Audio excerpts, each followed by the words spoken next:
નમસ્કાર દર્શક મિત્રો, દિલોક સત્તા શોમાં આપનું સ્વાગત છે। જમ્મુ કાશ્મીરના પહલગામ ખાતેના ચરમપંથી હુમલા બાદ ભારત અને પાકિસ્તાનની વચ્ચે તણાવની સ્થિતિ ફરી એકવાર ઊભી થઈ ગઈ છે। બંને દેશોએ એકબીજાની સામે કૂટનીતિક પગલાં લેવાની જાહેરાત કરી નાખી।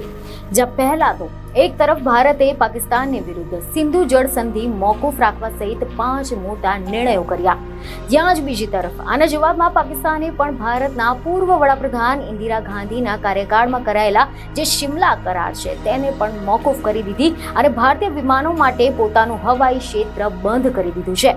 ત્યારે પાકિસ્તાનના આ પગલા બાદથી જે સોશિયલ મીડિયા પર ઇન્દિરા ગાંધી અંગે અનેક ચર્ચાઓએ જોર પકડ્યું છે। કોંગ્રેસ નેતા અને તેલંગાણાના મુખ્યમંત્રી રેવંત રેડ્ડીએ પણ આ અંગે પ્રતિક્રિયા આપી છે। રિપોર્ટ એવા મળી રહ્યા છે કે રેવંત રેડ્ડીએ કહ્યું છે કે દેશના વડાપ્રધાન નરેન્દ્ર મોદીજીને એક વિનંતી છે કે જે આતંકવાદીઓએ આપણા દેશવાસીઓ પર હુમલો કર્યો છે એ હુમલાખોરોને અમે બધા 140 કરોડ દેશવાસીઓ સાથે મળીને જવાબ આપવા માટે તૈયાર છે। વર્ષ 1967માં જ્યારે ચીને આપણા દેશ પર હુમલો કર્યો તો ત્યારે એ દરમિયાન ઇન્દિરાજીએ તેમને જબડાતોડ જવાબ આપ્યો હતો। એના બાદમાં જ્યારે વર્ષ 1971માં પાકિસ્તાને આપણા દેશ પર હુમલો કર્યો ત્યારે પણ ઇન્દિરાજીએ જબડાતોડ જવાબ આપીને પાકિસ્તાનના 2 ટુકડા કરી નાખ્યા હતા।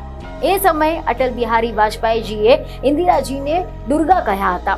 તો આ સિવાય અહેવાલ એવા મળી રહ્યા છે કે શિવસેના યુવીટીના નેતા સંજય રાઉતે સોશિયલ મીડિયા પર ઇન્દિરા ગાંધીની એક તસવીર પોસ્ટ કરીને લખ્યું કે આજે દેશને ઇન્દિરા ગાંધીની ખૂબ જ યાદ આવી રહી છે અને તેમની આ પોસ્ટ પર લોકો મિશ્ર પ્રતિક્રિયા આપી રહ્યા છે। કેટલાક લોકો તેમના નિવેદનને સમર્થન આપી રહ્યા છે, જ્યારે કેટલાક લોકો તેમના પક્ષમાં નથી જોવા મળી રહ્યા। જ્યારે બીજા યુઝરે લખ્યું કે વર્ષ 1971માં ભારતીય સૈન્યએ કેવી રીતે પાકિસ્તાનના સૈનિકો પાસેથી આત્મસમર્પણ કરાવ્યું હતું, આવું કરનારા ઇન્દિરા ગાંધી જ હતા। તો બીજી તરફ કેટલાક યુઝરે શિમલા સમજૂતીને યાદ કરીને એ સમયે પાકિસ્તાનના સૈનિકોને છોડી દેવા પર સવાલ ઉઠાવી રહ્યા છે। તેમનું કહેવું છે કે ભારતે મેદાન તો જંગમાં જીતી જ લીધો હતો, પરંતુ શિમલા સમજૂતીના કારણે ચર્ચાના ટેબલ પર જંગ હારી ગયું હતું।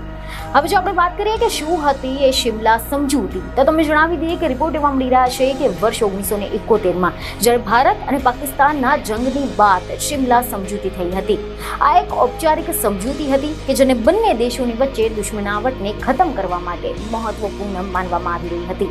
જેમાં શિમલા સમજૂતી પ્રમાણે બંને દેશોએ વાત પર સંમત હતા કે બંને તમામ મુદ્દાઓનું સમાધાન દ્વિપક્ષીય વાતચીત અને શાંતિપૂર્ણ રીતે કરશે। ત્યારબાદ વર્ષ 1971ના જંગ બાદ શિમલા સમજૂતીના અંતર્ગત લાઇફ ઓફ કંટ્રોલ એટલે કે LOC બની અને બંને દેશોએ એ વાતે સંમત થયા હતા કે તેઓ તેનું સન્માન કરશે અને કોઈ પણ એકતરફી નિર્ણય નહીં લઈ શકે। બંને પક્ષ LOCને માપદંડ માનીને એકબીજાના વિસ્તારોની સૈનિકોને હટાવવાની વાત પર સંમત થયા હતા। બીજને ખબર સાથે ફરી મળીશું। ધન્યવાદ।